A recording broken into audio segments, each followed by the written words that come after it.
Bien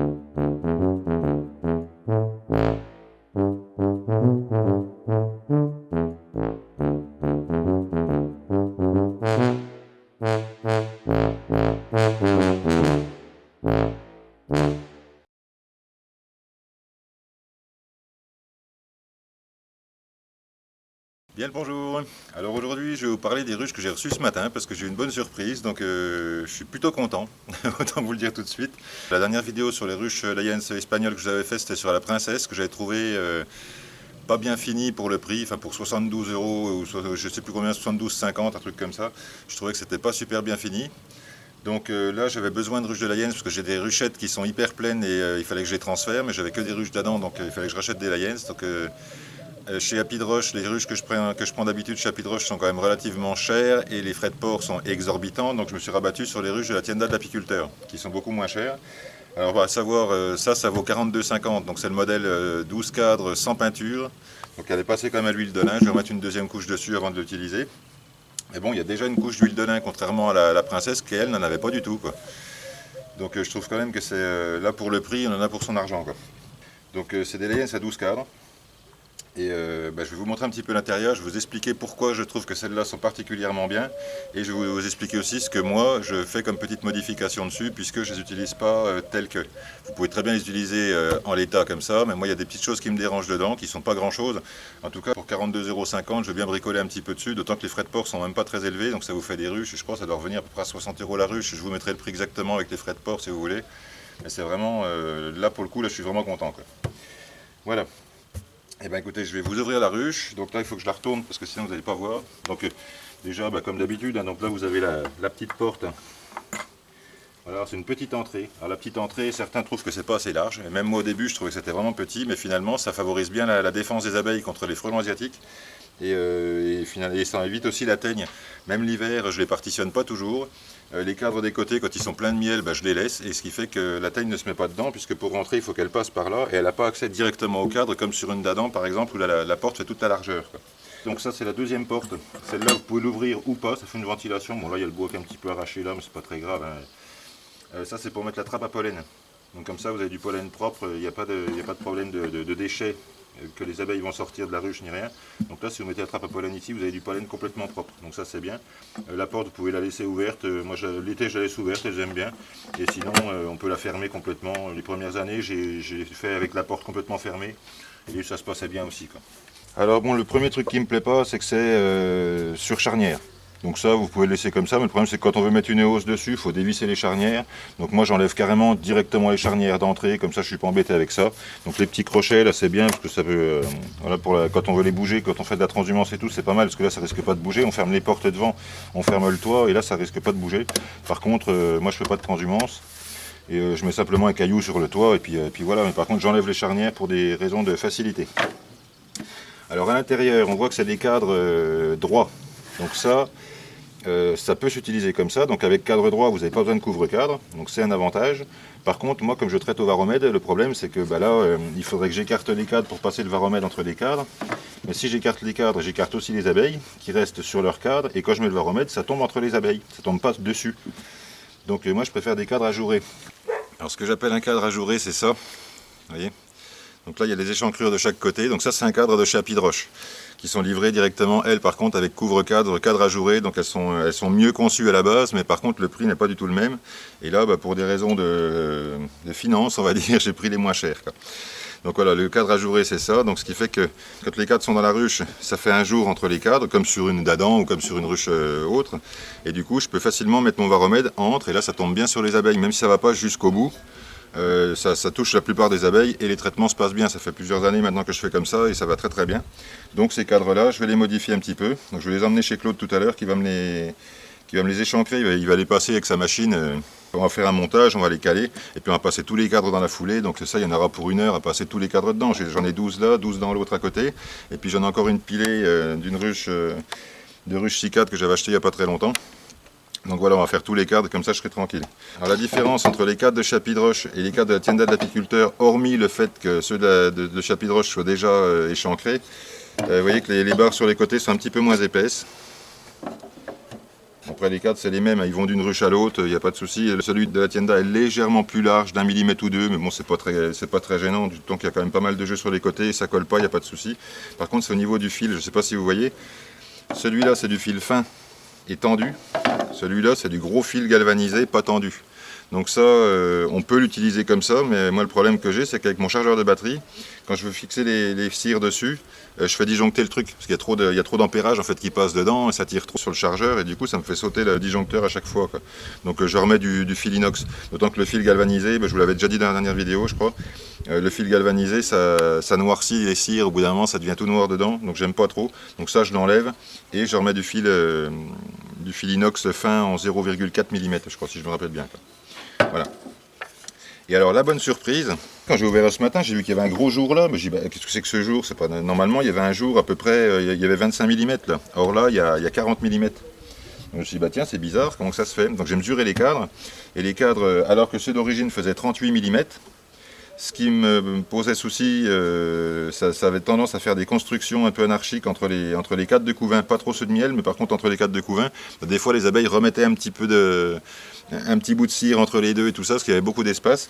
Or moi j'avais déjà fait des essais, notamment sur mes ruches divisibles de Lyens que j'ai transformées en pastorales, où là, comme j'avais fait des cotes qui étaient un peu petites dedans, j'avais pris 345 au lieu de 350 comme dans celle-là, ce qui fait que j'avais rétréci mes cadres à 36 mm.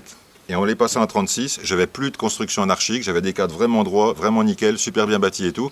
Donc je voulais généraliser ça et faire pareil sur toutes mes ruches. Et là, je reçois les ruches et les cadres sont déjà passés en 36. Je ne sais pas si la Tienda de l'apiculteur regarde mes vidéos, mais en attendant, j'ai l'impression que mes vœux ont été exaucés, quoi. Voilà. Alors l'avantage de ça, avant je mettais une petite barrette là pour caler les cadres, pour que les cadres restent en place. Et en faisant ça, le problème c'est que le cadre qui était contre la barrette, il était largement construit plus large. Et en plus, elles avaient tendance à me refaire une plaque de cire collée sur le bord là, ce qui fait que ça posait problème, parce que quand je tirais le cadre, ça écrasait tout, c'était un peu le bazar, quoi. Puis ça me faisait surtout des constructions anarchiques qui n'étaient pas pratiques. Donc ce que j'ai fait sur toutes mes ruches à pied de roche et puis celles de Tienda avec les cadres en 38, c'est que je leur mettais une partition. Donc j'enlevais un cadre, et à la place, je mettais une partition comme ça. Donc là, en faisant ça, donc j'avais plus que 11 cadres dans la ruche, mais je faisais ça, là j'avais toujours mon petit espace de 25, donc je pouvais caler ma barrette, et comme ça j'avais plus de construction anarchique dedans, à part un petit peu entre les cadres, puisque c'est encore des cadres en 38. Mais alors là du coup, vu qu'il y a déjà 12 cadres dedans, mais que là j'ai largement la place, et si je veux je peux même en remettre un. Là, si je voulais mettre un 13e cadre, je pourrais le faire. Alors le problème, c'est que là, j'aurais pas beaucoup de jeu, et je ne sais pas si ça sera assez pour dégager le cadre. Vous savez, comme c'est des cadres qui sont en jointifs, il faut pouvoir le dégager avant de sortir, surtout si les constructions sont des fois un petit peu rentrées l'une dans l'autre. Donc là, je ne vais pas mettre un 13e cadre, mais je vais mettre une partition, comme ça, voilà. Et puis là, je peux laisser comme ça, ou mettre un petit bout de bois là pour caler. On peut mettre une cale là-dedans pour tenir le total. Mais ça, moi, je laisse ouvert pour la ventilation. Oula, par contre... Et dites donc les gens de la Tienda là. Là les gars, je sais pas si vous voyez la tête du cadre. Là le gars qui a usiné les barres supérieures, il devait être un peu bourré je crois. Oh punaise. Ah bah oui là j'ai une différence d'un côté et de l'autre, dis donc. Oh. Ah ouais là il fait 30, là c'est abusé là. Et là il fait 36.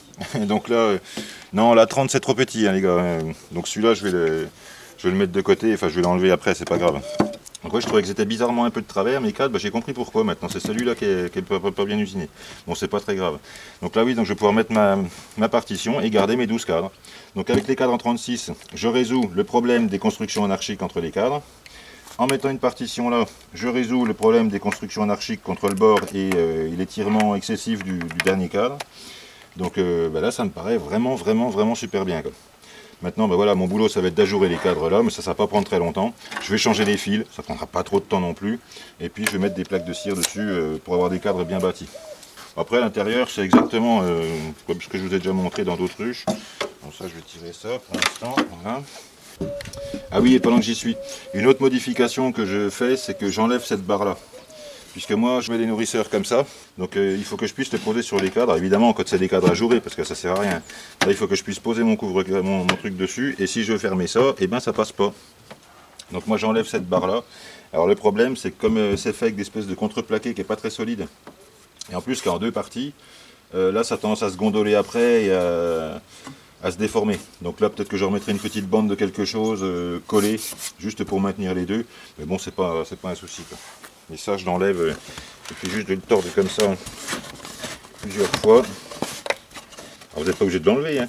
Vous voyez, ça s'enlève assez facilement, ça tient avec 2 agrafes de chaque côté. Je peux très bien remplacer la partition par un nourrisseur cadre, et à ce moment-là, si vous mettez un nourrisseur cadre, vous pouvez très bien utiliser les cadres comme ça.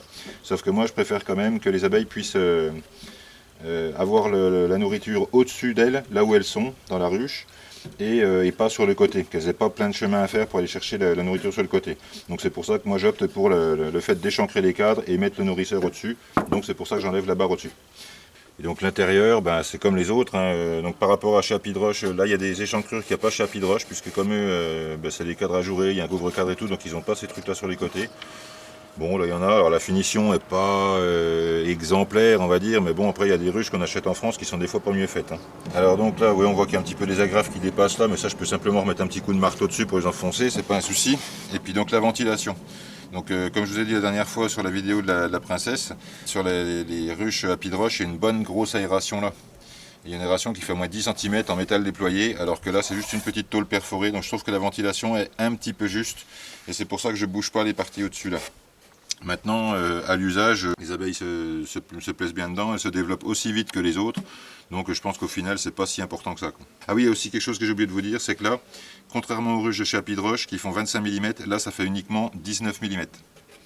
Donc peut-être que pour les endroits les plus froids, si vous êtes en montagne ou au Canada ou je sais pas où, vraiment dans des endroits où il fait très très froid, peut-être que c'est un petit peu juste. Maintenant, pour moi, c'est pas vraiment un souci parce qu'on n'a pas des hivers qui sont hyper froids. Et surtout, comme je mets des partitions sur les côtés, là avec la partition que je remets de 38 mm sur le côté, ça isole, il n'y a vraiment que la façade et l'arrière qui sont pas isolés, mais bon, ça va, les abeilles se maintiennent dedans, il n'y a pas de souci. En tout cas, j'ai pas eu de souci d'hivernage dans ces ruches-là jusqu'à maintenant, quoi. Voilà. Donc voilà, finition des cadres chez la Tienda d'apiculteur, pas toujours au top. Finition des ruches, pas toujours au top.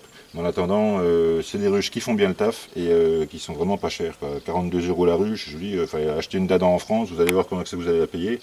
Une Layens, vous en trouverez pas malheureusement. Pour l'instant, il n'y a personne qui en fait, mais après, s'il y a beaucoup de demandes, je pense qu'il y a des magasins qui vont se mettre à en faire. Bon voilà, bah, écoutez, j'espère que j'ai rien oublié, j'espère que tout a été clair. Donc pour résumer, c'est des ruches qui sont pas chères, qui sont relativement fonctionnels, même si leur finition n'est pas toujours au top. On ne peut pas demander pour le prix d'une Twingo à avoir une Ferrari, hein. En attendant, moi j'ai des abeilles dedans depuis plusieurs années maintenant, qui se développent bien à l'intérieur, qui font du miel, qui font bien, il n'y a pas de souci. Pour l'hivernage, ça passe super bien, puisque les cadres sont hauts, donc il y a du miel au-dessus, les abeilles remontent facilement dessus. Certains me diront, oui, mais tu aurais pu aussi prendre des Voirneaux. Oui, c'est vrai, j'aurais pu prendre des Voirneaux, qui sont d'excellentes ruches aussi. Les cadres sont un petit peu moins hauts, sont un petit peu plus larges, mais en tout cas, l'hivernage se passe mieux, et surtout si on est en zone de montagne, dans une Voirneau que dans une Dadan, c'est vrai. J'ai choisi les Layens parce que je suis tombé un petit peu par hasard dessus, sur une annonce d'un gars du coin qui vendait 2 ruches de Layens qu'il avait dans sa grange, un gars qui avait racheté une maison, il avait 2 Layens 20 cadres dans une range, qui avait plus de 100 ans, donc je lui ai racheté. Je les ai retapés. Il y en a une qui est en activité, pas l'autre. Je devais la peupler cette année, puis du coup, je ne l'ai pas fait. Bon, je le ferai peut-être plus tard. Et c'est en cherchant des renseignements sur ces ruches-là, et notamment où je pouvais acheter des cadres pour les ruches de Layens, que je suis tombé par hasard sur les ruches espagnoles, sur les sites espagnols qui vendaient des ruches Layens en 12 cadres. Donc j'ai trouvé ça génial, et quand j'ai vu les prix, ça m'a tout de suite sauté aux yeux, que je dis voilà, attends, si vraiment c'est des bonnes ruches à ce prix-là, je veux bien essayer 2. Donc j'en avais essayé 2, je les ai peuplées, j'en suis très content. Depuis, je dois en avoir une quinzaine maintenant, et je suis content de toutes. Que ce soit celle d'Apidroche ou même celle de la Tienda de l'apiculteur. Voilà, celles d'Atienda ont des fois un petit peu de finition à faire. Moi, pour les utiliser avec mes critères à moi, il y a quelques petites modifications que je fais. Ça ne me prend pas un temps énorme, et puis pour le résultat que j'ai, franchement, je suis content. Si j'ai oublié quelque chose, n'hésitez pas à me le mettre en commentaire, posez-moi des questions, je répondrai autant que possible. Alors désolé, des fois si je réponds pas tout de suite, ou si je réponds un petit peu tard, ou même des fois pas du tout, ça arrive. Surtout quand c'est des vidéos qui datent un petit peu. Des fois c'est en allant répondre à un commentaire que je vois qu'il y en a d'autres, et ce qui fait que des fois je peux vous répondre longtemps après. Si ça vous arrive de me poser une question et que je ne vous réponds pas, n'hésitez pas à la reposer, voire même à me relancer dans une vidéo plus récente.